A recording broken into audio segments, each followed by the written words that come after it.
Hello friends, welcome to WB arts education channel.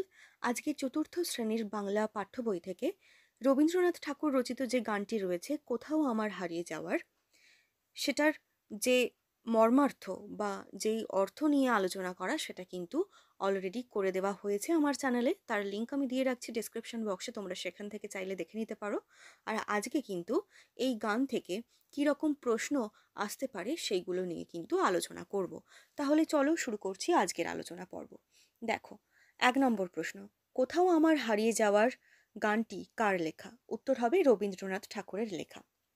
2 নম্বর প্রশ্ন, রবীন্দ্রনাথ ঠাকুর রচিত গানগুলি কোন বইয়ে আছে? রবীন্দ্রনাথ ঠাকুর রচিত গানগুলি গীতবিতান নামক বইয়ে আছে। 3 নম্বর প্রশ্ন, রবীন্দ্রনাথ ঠাকুর রচিত গানগুলির স্বরলিপি কোন বইয়ে আছে? উত্তর হবে স্বরবিতান বইয়ে আছে। 4 নম্বর প্রশ্ন, রবীন্দ্রনাথ ঠাকুর রচিত গানগুলি কি নামে পরিচিত?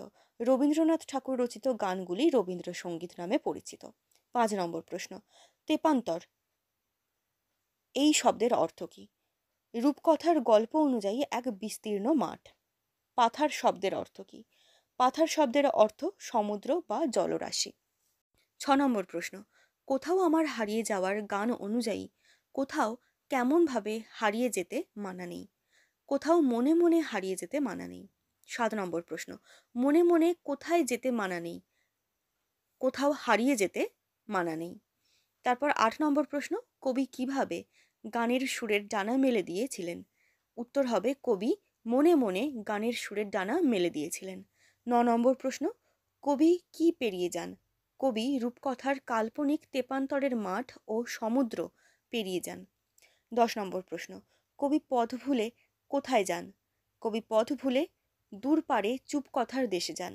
11 নম্বর প্রশ্ন, পারুল বনের চম্পাকে কবি কিভাবে জানতে পারেন? এখানে উত্তর লিখবে কি, পারুল বনের চম্পাকে কবি মনে মনে জানতে পারেন। 12 নম্বর প্রশ্ন, সূর্য যখন অস্ত যায় তখন কবি কি করেন? সূর্য যখন অস্ত যায় তখন কবি আকাশ মেঘ নিয়ে কাল্পনিক চিন্তাভাবনা করেন। 13 নম্বর প্রশ্ন, কবি কিভাবে দূর দেশে ভেসে যান?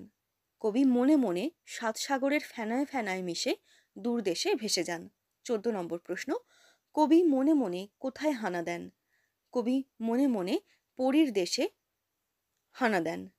15 নম্বর প্রশ্ন, সূর্য কোন দিকে অস্ত যায়? উত্তর হবে পশ্চিম দিকে।